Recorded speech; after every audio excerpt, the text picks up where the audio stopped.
how do you decide when to leave the house? So many people have false starts and then they don't go in time and they're late. So what's your advice on that one? Okay, well, how do you leave the comfort of your own home and go to the hospital in labour? Well, there's 3 emergency situations that you know you must leave immediately, and every first-time mum should know this. It's not normal to bleed in labour, so any signs of blood, anything more than a teaspoon is abnormal, and you should take yourself straight to the hospital, unless you're unfortunate enough to have piles and you know that's where the bleeding is coming from. The second thing is if your waters break. Once that bag of membranes has burst and you're leaking water from it, the baby is open to infection, so we want to see in hospital, we want to know that everything is going okay. And the third one, which people don't always think about, is lack of movement.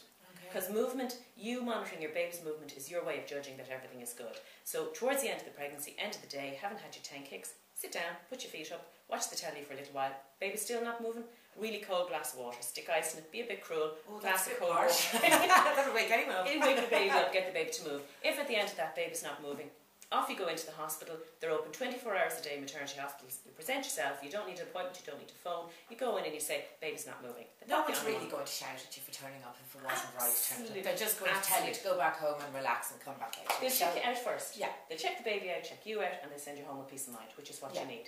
But for that one baby that needed to be brought in because their heart rate had slowed down or something, it could be very important. So they're your 3 important emergency situations: bleeding, waters break, or baby not moving. So then you're down to your normal labour. Your normal first-time labour, you don't know, what am I supposed to do? So you're there waiting for the onset of normal labour, your contractions, and things start to happen. Now, you either are the type of person who wants to be minded in hospital, surrounded by doctors and nurses from the very start, or you're the type of person who wants to stay at home till the last minute with their candles lit and their music on and their back. Very calm and exactly. Either are fine. So long as you both exist. Both exist, and either are fine, and you can change from being one to the other at the last minute, it doesn't matter. Yeah. What you need to have is clear understanding between you and your partner of what you think you might like to do.